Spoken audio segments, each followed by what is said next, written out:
السلام علیکم۔ یہ اللہ پاک کا ہم پر احسان عظیم ہے کہ اللہ پاک نے ہمیں ایک ایسے نبی کی امت میں پیدا فرمایا جس نبی کو اللہ پاک نے رحمت العالمین بنایا۔ نبی کریم صلی اللہ علیہ وآلہ وسلم نے ہمیں زندگی گزارنے کا مکمل ضابطہ سکھایا۔ نبی کریم صلی اللہ علیہ وآلہ وسلم نے ہمیں یہ بھی سکھایا کہ جب ہم نے اللہ پاک سے کچھ مانگنا ہے تو کیسے مانگنا ہے، کن الفاظ میں مانگنا ہے۔ نبی کریم صلی اللہ علیہ وآلہ وسلم نے ہمیں ہر موقع کے لیے کوئی خاص دعا سکھائی، اور جہاں اتنی دعائیں سکھائیں وہاں پر ایسی دعائیں بھی سکھائیں جو کہ ہر موقع کے لیے مانگی جا سکتی ہے۔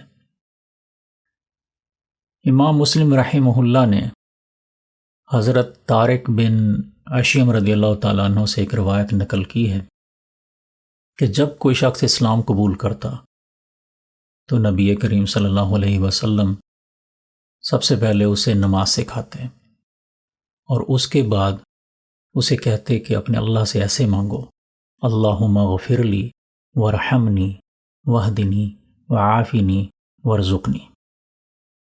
ایک اور روایت میں ہے کہ ایک شخص نبی کریم صلی اللہ علیہ وآلہ وسلم کے پاس آیا اور کہا کہ یا رسول اللہ صلی اللہ علیہ وسلم، مجھے اپنے رب سے مانگنے کا طریقہ بتائیے۔ تو نبی کریم صلی اللہ علیہ وآلہ وسلم نے انہی الفاظ کے ساتھ اسے دعا مانگنے کے لیے کہا، اور ساتھ ہی یہ فرمایا کہ یہ دعا تمہارے لیے دنیا اور آخرت کے لیے بہتری ہے۔ ایک روایت میں ہے کہ نبی کریم صلی اللہ علیہ وسلم نے اپنے ہاتھ کو ایسے اٹھایا اور کہا کہ یہ دعا تمہارے لیے دنیا اور آخرت دونوں کے لیے بہتری ہے۔ حضرت عائشہ رضی اللہ تعالی عنہا کی ایک روایت ہے کہ نبی کریم صلی اللہ علیہ وآلہ وسلم کو جامع دعائیں پسند، اور وہ دوسروں کو بھی جامع دعائیں مانگنے کی تلقین کیا کرتے تھے۔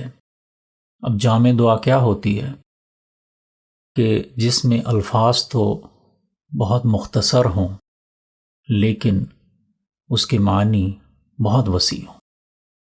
اب اسی دعا کو دیکھیے کہ ہم اس دعا میں اپنے رب سے کیا مانگتے ہیں۔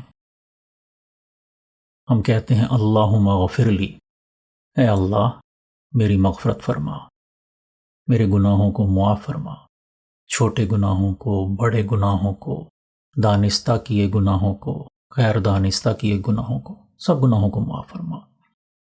ورحمنی، اور مجھ پر رحم فرما، مجھ پر اپنی رحمتیں نازل فرما۔ واہدنی، مجھے ہدایت عطا فرما، مجھے سیدھا راستہ نصیب فرما، صراط مستقیم پر چلا۔ وعافنی، اور مجھے عافیت عطا فرما، مجھے خطروں سے، نقصان سے بچا۔ ورزقنی، اور مجھے رزق عطا فرما، اور رزق میں یقیناً صرف کھانے پینے والا رزق نہیں بلکہ اس میں ہر چیز شامل ہے۔ ہمارے اخراجات، ہمارا پہننا، ہمارا رہنا، ہر قسم کی چیز رزق میں شامل ہے۔ تو ہمیں چاہیے کہ ہم نبی کریم صلی اللہ علیہ وآلہ وسلم کی بتائی ہوئی اس پیاری دعا کو یاد کریں اور بار بار پڑھیں۔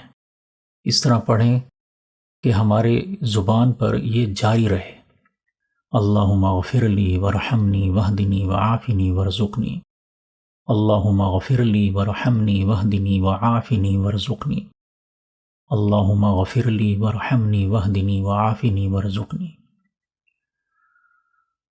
اور جس دعا کے بارے میں نبی کریم صلی اللہ علیہ وآلہ وسلم نے کہہ دیا ہو کہ یہ دعا ہمارے لیے دنیا اور آخرت کے لیے بہتر ہے، تو پھر اس میں